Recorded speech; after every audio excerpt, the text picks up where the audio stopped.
Southwest. So a couple things that I learned from Paul Vasallo's and Dustin Dunbar's podcast. I learned a lot of things, but the first thing that I learned was just to be consistent. Because I think we've all gone through days where we just take a couple days off, feeling kind of rusty, and then those doubts start creeping into our mind. So if we just be consistent, those doubts will never creep into our mind. Then the next thing I learned was to always have a schedule. My mentors also taught me this as well. Whatever's not scheduled doesn't get done. So make sure to schedule your work schedule, your daily rituals, and also your family time too, because we are human. So make sure to put that time aside. And then the next thing that I learned too, the unknown is probably the biggest learning parts in our life, right? And it's probably the most scariest too as well. It's pretty exciting with all these opportunities opening up in, say, San Diego, Oklahoma, Colorado. So if you get those opportunities, make sure to jump at them, because those will be probably the biggest learning points in your life. So that's what I took away from Paul Vasallo's and Dustin Dunbar's podcast. Make sure to tune in on every Tuesdays. They're always dropping a lot of gems, bringing up the next up and coming leaders. All right, guys, you guys have a good one. Take care, guys.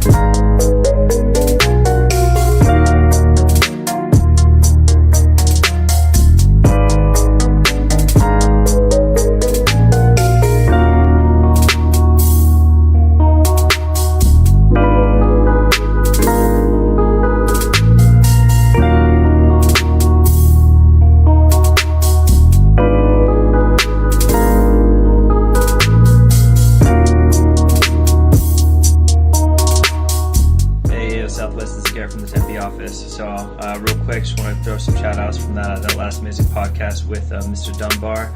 Just taking ownership in your business and really playing offense in your own life. Just really going and always remember your why. That's so crucially important. And the why may change, but like they were saying, like Mr. Vienkamp says, when the why is high, the price is low. Anyway, guys, have a wonderful night.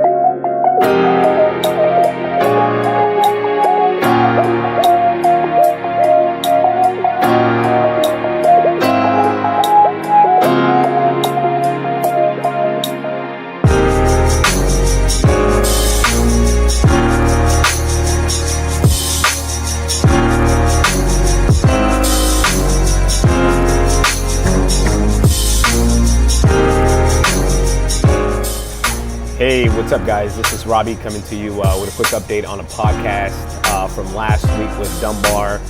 Incredible talk. Dunbar, appreciate all the nuggets that you shared on there. I'm going to touch on 5 key points that I took from that talk. The first thing is get a schedule and schedule your quality time on there. That's super important for me as well, too. Just dictating the times between business and family and learning how to balance those out. Be consistent as a person in all areas of your life. That's super important as well, too, along with following and listening to your mentors. Number 3 is play offense by always leading, getting out of your comfort zone and the importance of that, and not being afraid to fall on your face when it comes to encountering new things. And then number 4 is don't have a poverty mindset. We're not just here to pay bills. That's not what Opportunity Unlimited is about. So definitely stretching and getting out of your comfort zone so you can produce as much as you can. And then the 5th one, the clearer the why, the stronger it pulls. So understanding your why and making it very clear, because that's what's going to pull you through everything you have to go through. So thank you for sharing that. Hope you have a great day. Bye-bye.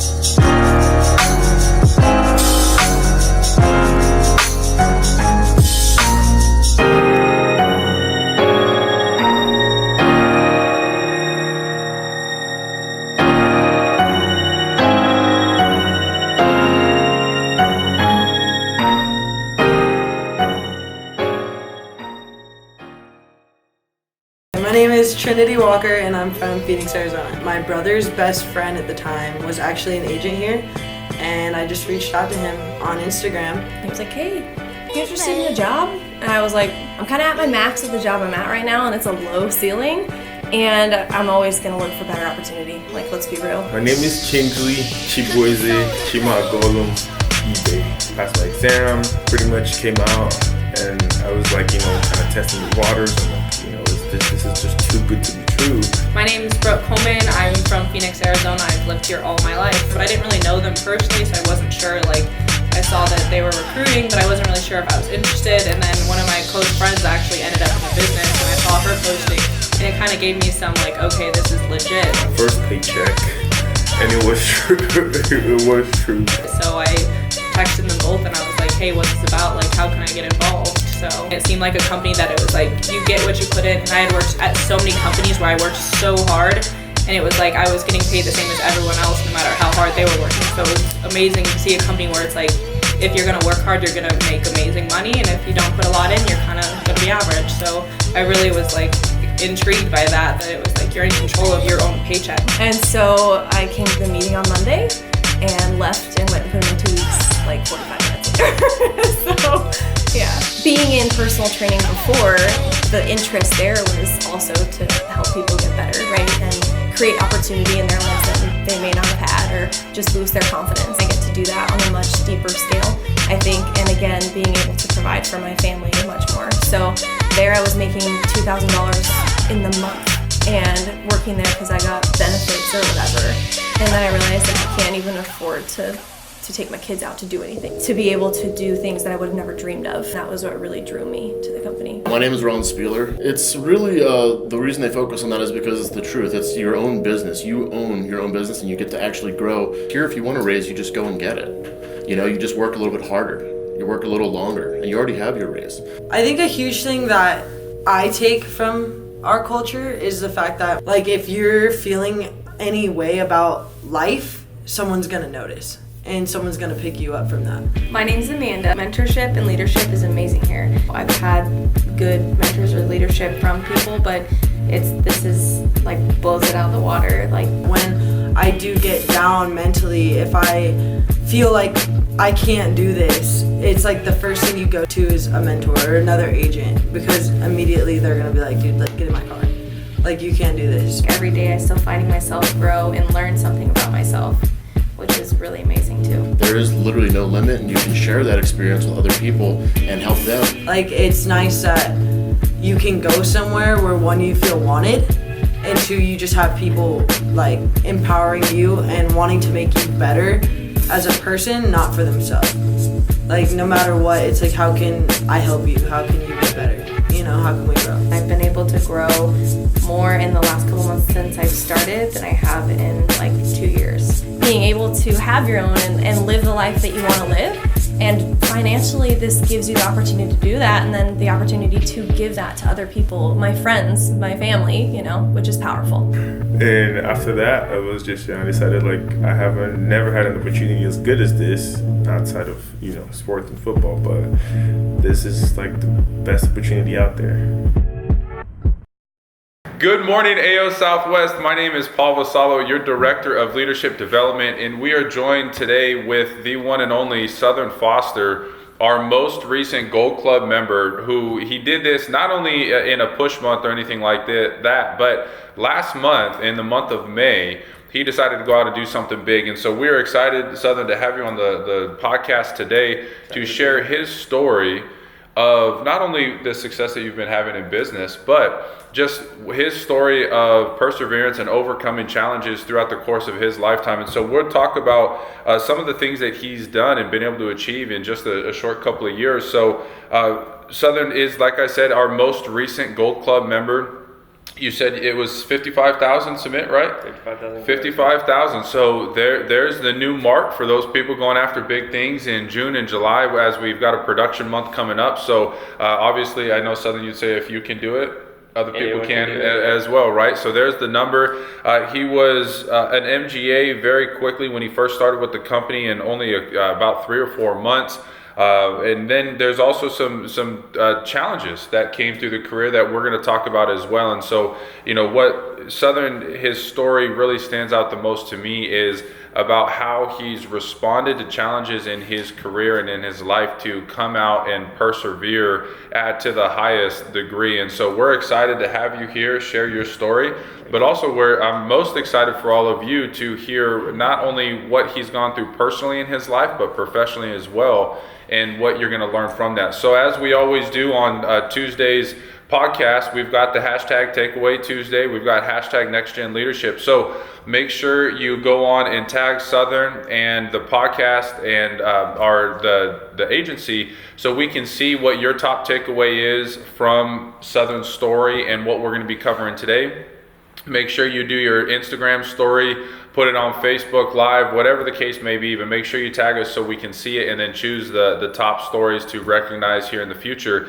And so with all of the housekeeping stuff out of the way, you ready to go? Let's get after it. Okay, let's do it. So, Southern, talk to us a little bit about where you came from. So you're from Illinois, correct? Born and raised, yeah. Born and raised. God's country. God's country. But you've been in Arizona since June of 2016. So okay. So 2 days, it'll be 3 years. Fill us in a little bit on prior to, so the early years of, Southern Foster and your story and where you come from and all of that.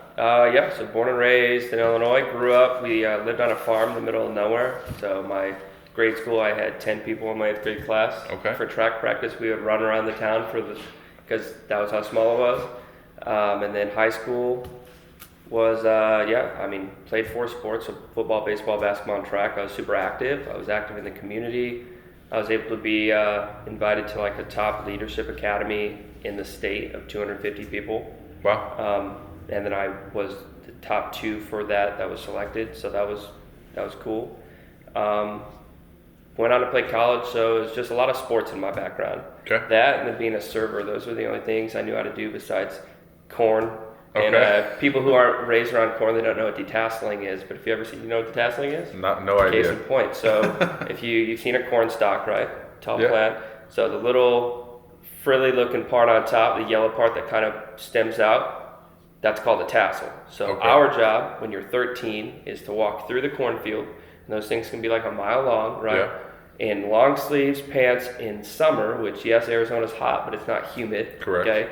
So in the heat of summer, and you have to pick every single tassel out of the plant as you're walking down. That's detasseling. And you'd walk down, and then the fun part was you get to walk back, and then you get to do it again for about 8 to 10 hours a day all summer. So how many miles are you walking a day? I don't want to talk about it, but it was a lot, and we thought we were striking rich at 13, making $1,000 for the summer. Yeah. Right. So it was a good time, but it taught discipline. Mm-hmm. And it's a good memory. Now I can laugh at it. Now I don't have to do it again, but I'm definitely going to make my son do it when he's older. I'm going to make him go back there. Ship him off to Illinois and go do it. Teach Good. him a couple things. Good. So how many summers did you do that growing up? 5 summers while still playing sports. So my day would look like I'd wake up at 3 a.m. I'd go to work in the field, and then I'd go play sports. I never had a downtime since I was 4 where I had an off season of sports. And that's not an exaggeration. It's either soccer, football, baseball, basketball, track. I did MMA for a while to get in shape for college football. Yeah. Because MMA is just the best cardio. I never had a downtime. I would miss family reunions and everything because I had sport. Hey man, I Sports, know what you're talking about. Me, yeah. So that obviously instilled a work ethic in you from a very young age. Yeah. Was that one of the things that you were able to take away from your upbringing that has translated to a lot of the success that you've been able to have in your professional life now? Yeah, that would be one of. The other one would be there's always a way to win. My family's gone through struggles in the past, but instead of staying beaten by those struggles, there's always a way to get past it. So no matter what happened to my family, we always found a way to move on. Mm-hmm. And that's just my mindset. No matter what happens, cool. Yeah. It got me this time, and now how am I going to get it the next time?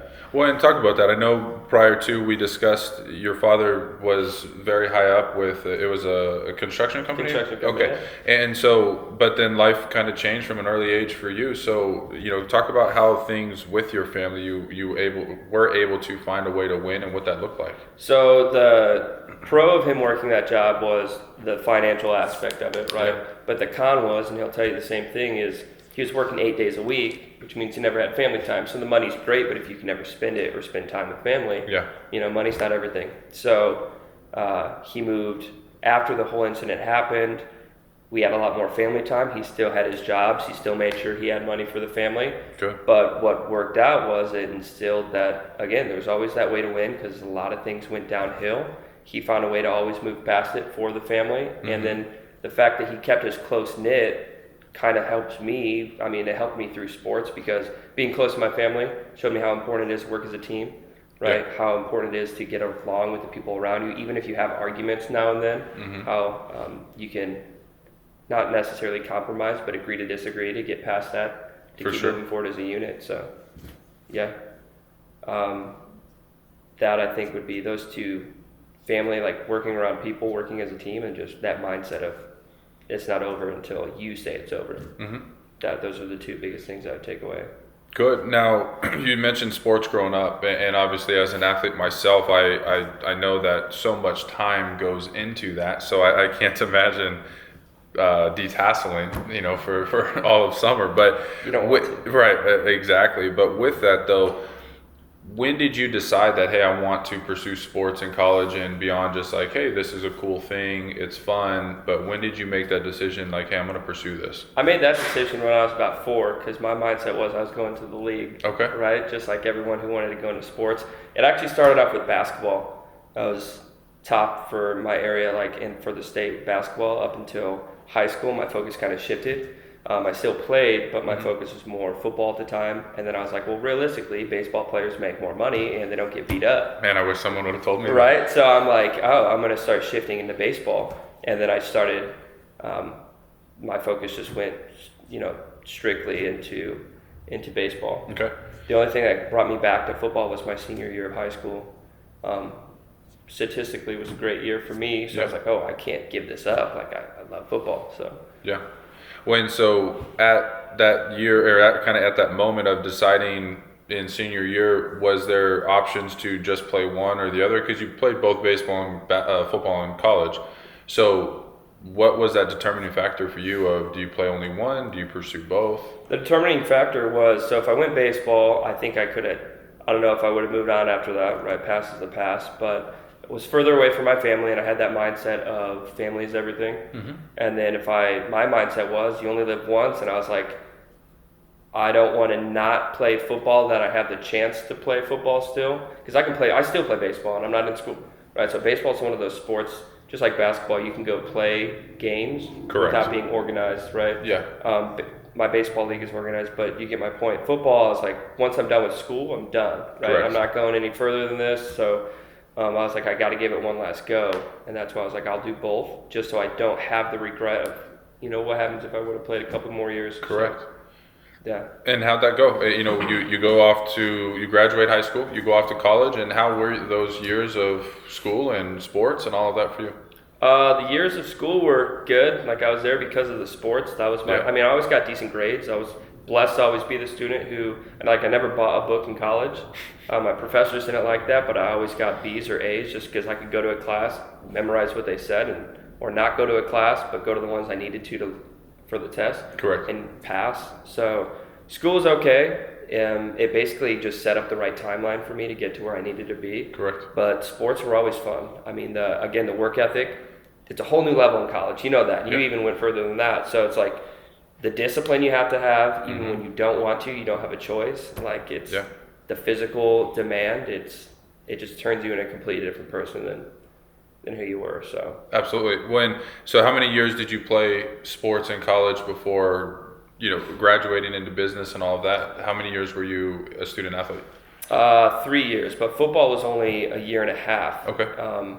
Just because I started out at a community college with baseball, and then that's when I realized how much I miss football. So I put my highlights on YouTube, and then I got a call from the college, from their head coach, and I was like, I don't even know this school, right? Because it was D3, but it turns out they were ranked 5th nationally. I was like, okay, cool. Wow. Right, so I went up, and then coach talked me into it. I would have wanted to go offense, but he talked me into the dark side, and I went defense. But so it was baseball, football, baseball. Okay. Well, I mean, defense is the best side. Yeah, anyway. you're right. Anyways, but so now you're at this, you're 3 years into being a student athlete, and then Mr. David Carpenter gives you a phone call and says, hey, I need you to come meet this guy. Talk to us about what transpired there, and then ultimately how your life changed after that very short conversation. So I was in school, 3 classes away from my bachelor's degree, and 3 classes, 3 classes. 3 classes. So for my bachelor's degree, and then Carpenter called me because we were close for the past couple of years. Yeah. He's like, look, dude, I found it. I found the spot. I was like, what are you talking about? It's like 2 a.m, And he's like, no, I found it. Like, we're not doing network marketing anymore. We found like the vehicle that's going to take us wherever we want to go. I was like, cool. So let's talk in the morning. So we hopped on. He's like, you need to fly down here. I didn't really ask questions at that point, just because of the friendship we had through our previous company. Correct. And I was like, all right, cool. I'm hopping on a plane. I'll see you tomorrow. So literally same day, I flew down, landed. He didn't know a whole lot of information except from what Marty was giving him, and which is super vague because Marty was great at recruiting, and you're supposed to keep it vague when you recruit, right? Yeah. So Marty's like, I mean, I don't know all the details. I'm new too. Just get in there. So he got us into the office, and we talked to Eugene for 12 minutes. I remember the clock. And Eugene had a white piece of paper in front of him. He wrote some numbers on it. He's like, ultimately, guys, all you need to know is you sell this amount, you make this amount.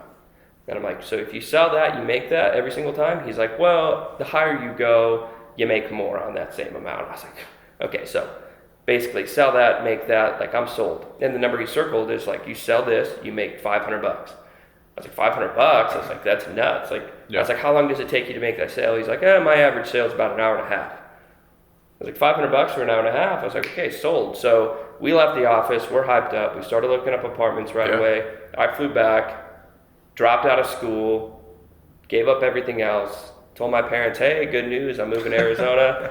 And then 2 weeks after that, packed my car and drove across the country. So let's give everyone a little bit of a timeline. So David calls you in May of 2016?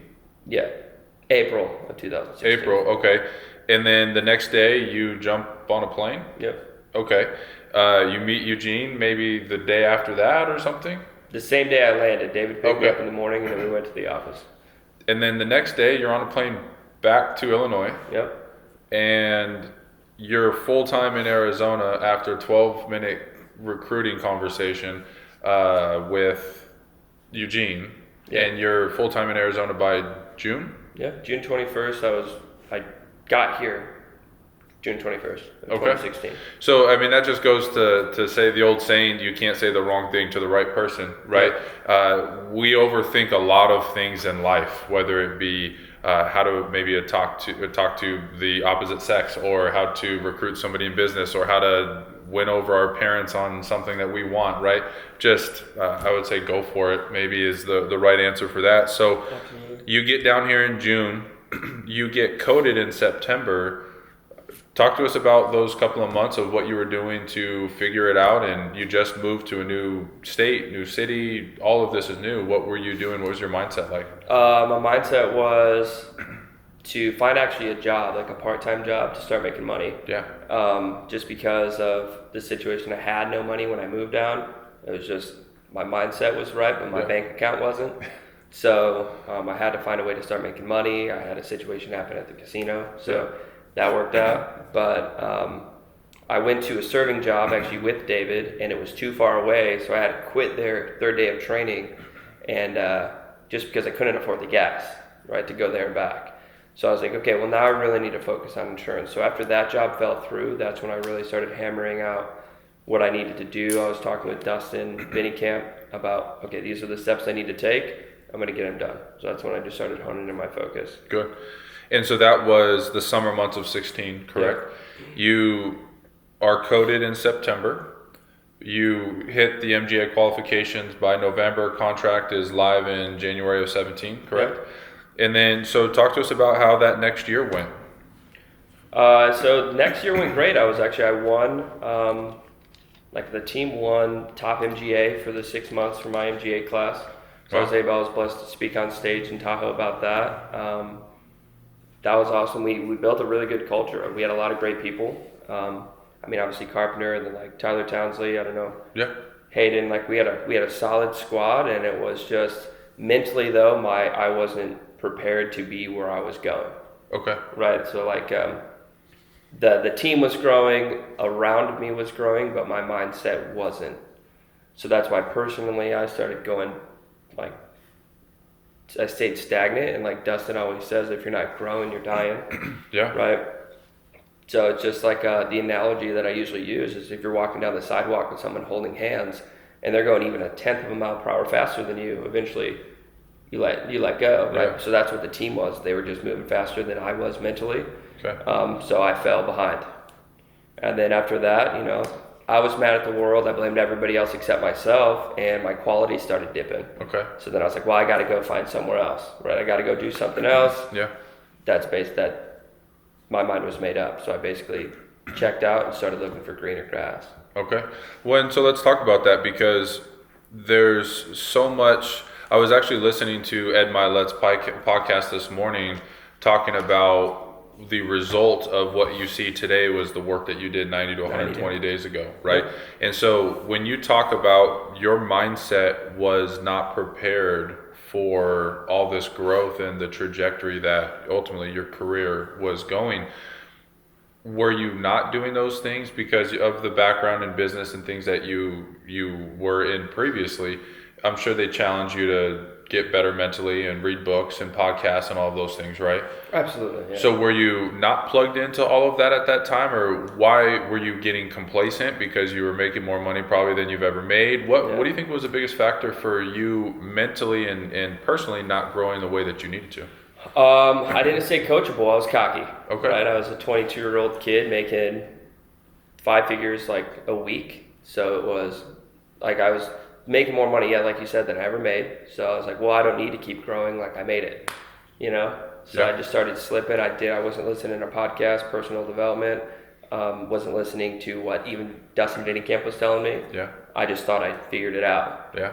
So that was the biggest mindset switch when I left, or when I was making that money, to now it's, you should always want to be growing, right? Because even if you're making a lot, well, you can make more. Even if you're a great person, well, you could be better, right? Correct. So, that was the biggest thing. I was just cocky, if I'm being honest. Yeah, well, and pride always comes before the fall, right? Biblically, that's what it says. So with that being said, you didn't stay coachable. You were looking for a greener grass. Yep. And so January 2018, you ended up leaving AIL.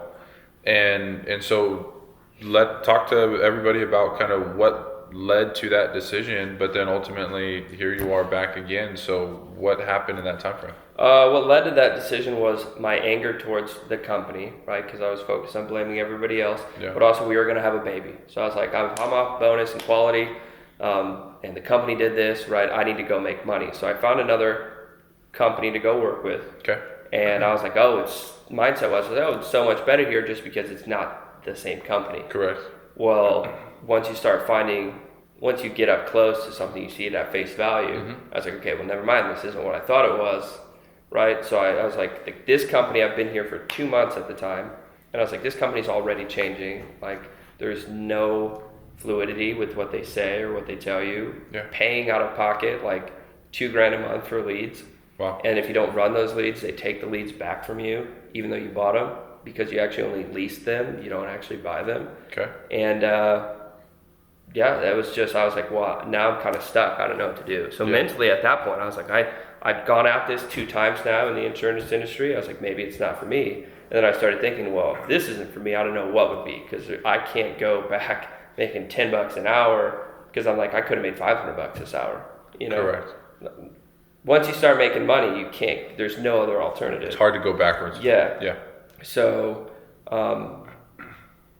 that company was fluctuating for a good 7 or 8 months. It was just kind of staying afloat while we had our son. We were going through a lot of difficult times. And then David Safiri was actually the guy who reached back out to me about AIL. And I was like, yeah, well, I bet this, this, and this. And he's like telling me about AIL. I was trying to find inconsistencies, right?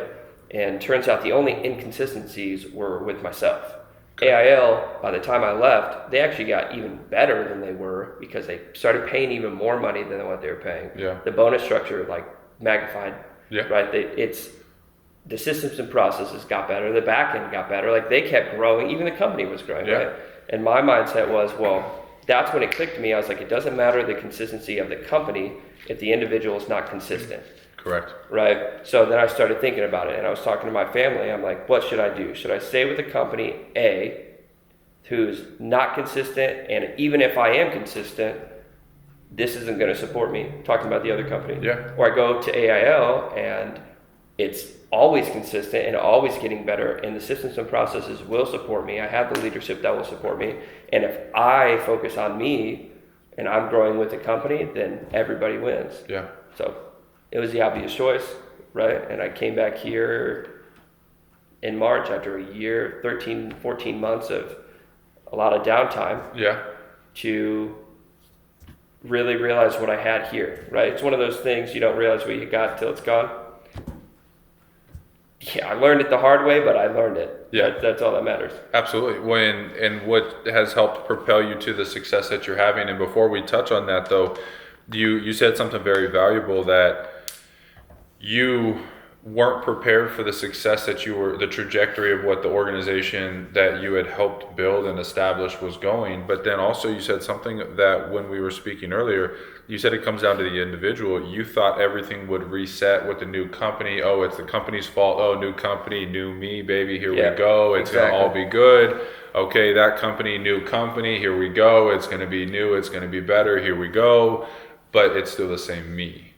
And so if you can talk to the newest person, the youngest person, about the challenges, unfortunately, that you bring upon yourself, the challenges that you're going through, unfortunately, that you bring upon yourself, but how the same Southern, 3 different companies, same problems ultimately, but then now the success is coming because it's a new Southern. And what was that transition like? When was that aha moment of maybe it's not the company, maybe it's me? And then what were the steps to change that? The transition was just like a compounding effect over an extended period of time. It was one of the, you always listen to personal development, and that's what I was doing throughout that entire time. I was trying to get back on the right growth track. Okay. And finally, it hit me in the face, the definition of insanity. Like, I've heard it 1,000 times, but I never applied it to myself.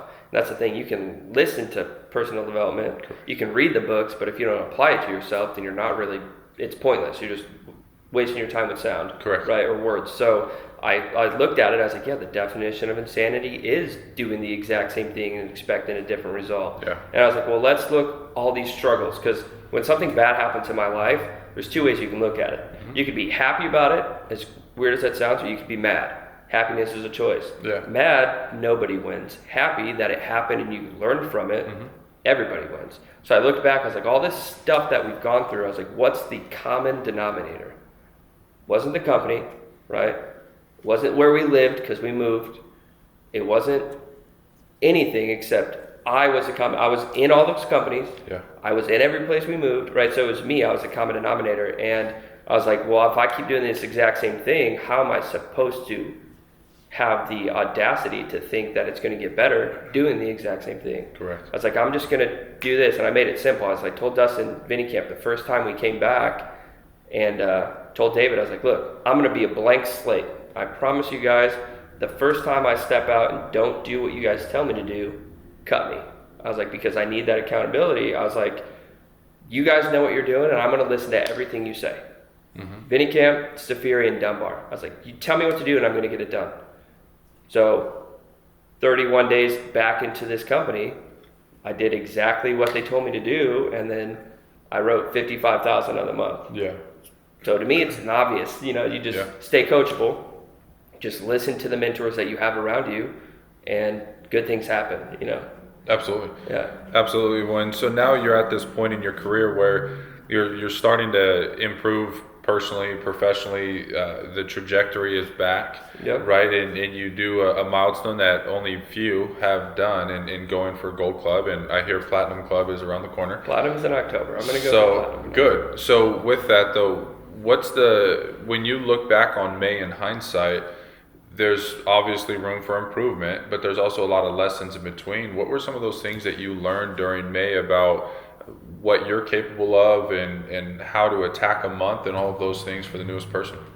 One thing I learned is how well I can follow directions. Okay. Because Dunbar sat down with me 2 weeks prior to going out in May, and he broke everything down to the ridiculous, to the point where I knew exactly how many phone calls I needed to make per day to hit a certain amount of appointments to lead to presentations that led to sales, based off of my numbers, right?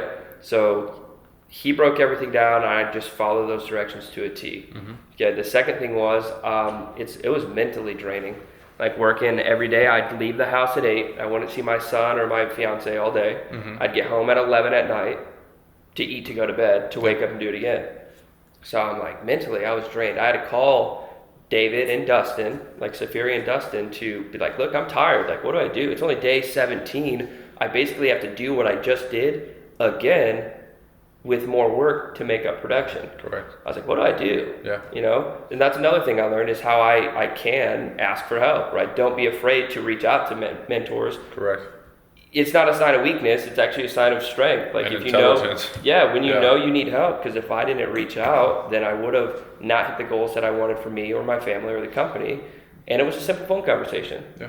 You know, it's like, oh, you're tired? Okay, great. Yeah, it's a normal thing. You're a human being. You get tired. Mm-hmm. And then he, again, got me back down to reality. Just break it down every day. Don't focus on the 17 days left. Focus on, oh, you got tomorrow. Correct. Oh, you got tomorrow. Oh, you got this appointment. Like, break everything down to the ridiculous. Yeah. And the biggest thing I learned about me also in May was how to run the business the right way, which is off a referral business. Yeah. That made the month. So, well, let's talk about that, because there was really a 3-week stretch, and this is what's so incredible when you look back on an annual production. You wrote more in 1 month than some people do in a year, and when you look back on a year, and you're like, man, okay, so there was 1 month of 5,000, and then 2,000 and 7,000 in a month, and you're like, that's incredible. Why did I only write 5 or 6 or 10,000? Oh, yeah. But you did 3 weeks. You went number 1 in AIL, 4 in AIL, and then number 2 in AIL 3 weeks in a row. And correct me if I'm wrong, but it was 17,000, like 22,000 and 17. Yeah. So ultimately, what, 34? You did all your work in 3 weeks. So now you've learned how to be efficient. You know what's possible, and I'm sure that you could look back and say that there's more in the tank in those weeks, in anyways. But what was your takeaway with referral business and working efficiently? Because the smarter and not harder doesn't apply. For you to do what you did, you have to work your tail off. But what did you learn about efficiency? What did you learn about referral business that ultimately you wouldn't have had the success without referrals? So what did you learn? Efficiency-wise was how streamlined the business is for you to be sitting in a home talking to a client, to go, after you protect them, to literally leave their house, drive 10 minutes, and see their sibling you just set and you put on the books 10 minutes ago from their sister's phone. Correct. Or their brother's phone. It was the easiest thing in the world, easiest conversation. I would just walk into their house and they're like, oh, you're basically the guy for our family now. I was like, sure, You're yeah, right. I'm your guy. And then once I collected referrals, like once you get in that first chain of referrals, it's just like common sense that they have to give you referrals. Yeah. Like, oh, just like your sister did, like, who do you know? And then I'd just go see people. So it's to the point now, like, I was invited to a family function. They had like 85 of their family. I've seen 45 of those 85 people already. And they just know me as the guy for the family. That's my guy, yeah. Yeah. Well, that's amazing. Was there one of those crazy moments where you picked up the phone, you booked one in the home, and they went and saw, like those ones we all dream about? Did you have a couple of those where just efficiency wise and the booking in the home worked flawlessly? Yeah. Tell us about a couple of those. Yeah, the crazy thing was all that stemmed from a house that I told myself I wasn't even going to call the referrals, because the house I saw first was basically lied to me, and I don't take that well. Yeah. So he gave me 9 referrals. I was like, you know what, I'm not going to go. And in this house, like cockroaches on the floor, like, so I was like, apple doesn't fall far from the tree. I was like, I'm not calling these 9 referrals. And good thing I did, the first one that I called turns out to be the brother of an 18-year-old girl that just passed away. Okay. Like in a car accident. So then and I went and saw him, and that turned into 88 other referrals indirectly just because I picked up that phone. So then every single house that I was in, I was like, look, I work with the unions. I'm only supposed to be seeing firefighters and police officers. I'm actually doing you guys a favor being here. Yeah. So call your sister, because I can't promise I'm going to be able to. Correct. So they would call them up, and booking in the home, you asked if I had one instance. It was the last 17 days of the month. After I had that tired phone call, they told me book in the home, and I said I was going to be coachable. 17 days in a row, I booked no less than 2 same-day appointments from the home. So you start the day with 2 less appointments. Yeah. You go run your appointments that are on the books, and you booked in the home for the same day 2 more. And I don't want to assume, but you probably made that enrollment on those 2 families you booked, yeah. Correct? So what the moral of your story is, would May have happened without referrals? May would have happened, but my numbers would not have. Correct. May still would have passed. Correct. But I was like, my biggest week was at 22,000, and 17,800 of that 22,000 were referral sales. So you would have wrote 5,000, which, you know, if you did that 4 weeks in a row, it'd be a decent, okay month, right? But you took a $5,000 week to a $22,000 week simply because you followed the system, coach called a play, and you executed. Easiest system to follow. Yeah. So now when Southern goes into the field, what is your focus? Because one of the challenges, you know, you could argue 2.5, 3 years in, whatever the case may be, right? So it's easy to be laser focused because experience helps us so much. Now every agent has to experience that, but when you can talk to the newest person today and give them your tunnel vision, what are you focused on? When you hit the field, you've got 7 appointments today, 6 of which are referrals. Where's your head at? What's your focus look like today? My focus is always to end the day with more appointments than I started the day. Okay. That and the 15 contacts. Okay. Right, so between drop-bys and phone calls, if I'm not hitting 15, then I lost the day. Even if I write 6,000 on the day, if I didn't hit those 15, I lost the day. I can't control if I write 6,000. Yeah. But what I can control is how many drop-bys I do. Correct. That's a fact. So I take everything out of the equation that I can't control 100%, focus on the things I can control 100%, and then you're gonna win every single time. What you can't control, drop-bys. You can control that 100%. Mindset, you can control that 100%. Yeah. Right? Phone calls, you can control that, and trying to collect referrals in every home and trying to book referrals in every home. You can attempt or you can control all of that. Yeah. And Focus then on that. and so now when you go into a home, you probably have this moment of clarity to where you know what you need to do, how you need to do it, and it's probably pretty systematic for you. Yeah. So what's next? What's next right now is focus on growth. Okay. Right? I don't want to stop growing. So personally, I'm going to keep going out. Back in the day, I wanted to write like 10,000 a month. I was like, oh, now I'm mad, and I'm not saying this to be conceited or anything. I'm mad if I write less than 10,000 like a week. Like, yeah. You know, just because like mindset shift. So. Well, and you know what, you're finally tapping into the potential of the man who you know you can be, and have probably always felt like you can be. So writing any less than 10, what am I doing? Yeah. Exactly. And good. With referrals, it just makes it that much easier. Absolutely. Now, with that being said, the growth component. So before we move to this, what are you reading right now, or what are you listening to? What's helping you grow right now? I listen to Ed Milat. I also the 21 Irrefutable Laws of Leadership. Yeah. Because we are growing as an organization, and not just like my team or Saphira's team, but as an office, as a territory. Like, we all want to go to the next level, right? And we're only as strong as the weakest link. Well, I'm not going to be that weakest link. Correct. So I'm making sure I have all the tools in my toolbox to be the best leader possible for Correct. everyone around me. Well, law number 1, right? We covered these when we first started the podcast, law of the lid. Yeah. And I think your trajectory early, it kind of touched on the law of the lid, right? Yeah. And so now to see you continue to fight to raise that lid, that's very admirable, and it's exciting for you. But now talking about the next promotions and what you want, you know, what can people expect from Southern Foster in the next coming, 6 months and a year? What are some of your goals that you want to make sure you get done? My goals would be, like I said, I'm going to go for platinum, but more importantly, outside of me, I want to train and develop 5 people to go for gold in October. Okay. Because if 5 people that I can help mentor make 30,000 plus in a month, you'll be okay. And then mentally, that's life changing. Correct. If I can give other people that same feeling for their family, then I win, right? Yeah. So I want to help mentor people to do that. But most importantly, I want to make sure I'm doubling MGA codes personally. Yeah. And on our team, we want to take, because I think it's like 34 codes for the SGA ship, right? We want to do that specifically a month on our team. Yeah.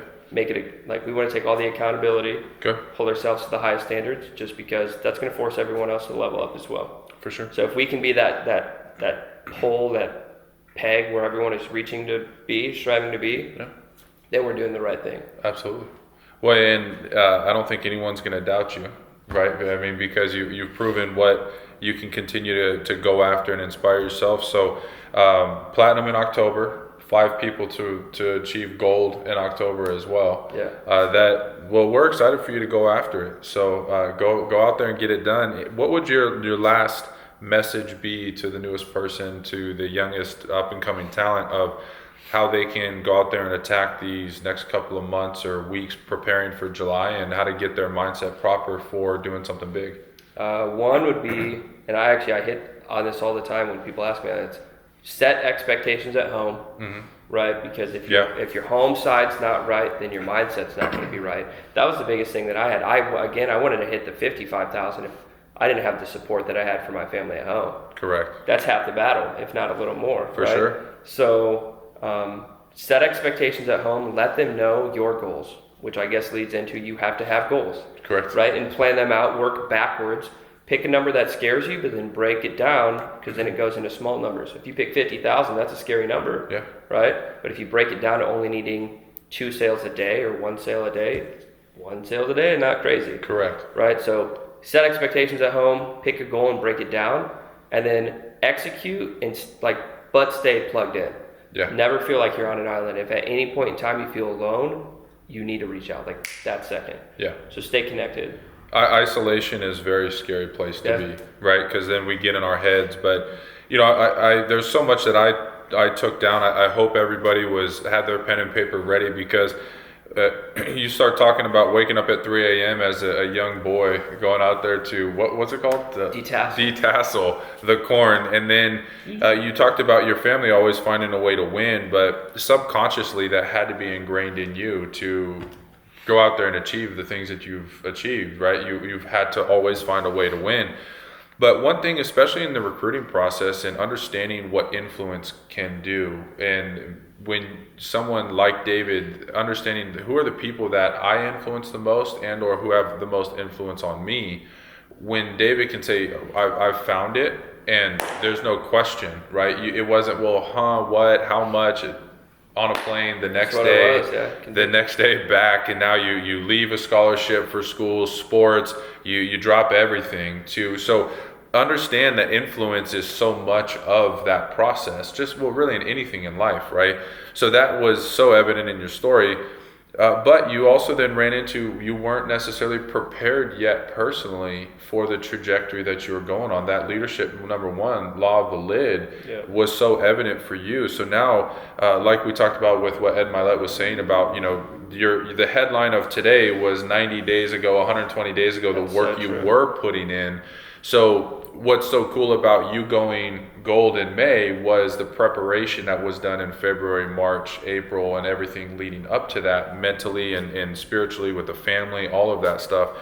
But something very big, you didn't stay coachable, right? And you felt maybe a little cocky and confident in what was going on at that point in time, to where now when you come back as a blank slate and you're just like, okay, I cannot do this by myself. Yeah.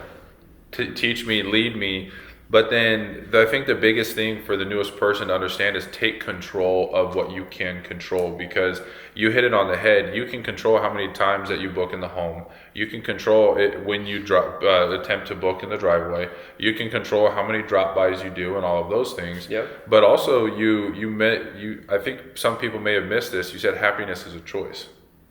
100%. Happiness is a choice. Happiness is a choice because you can choose to focus on, hey, I stubbed my toe getting out of bed today. What do people normally say after that?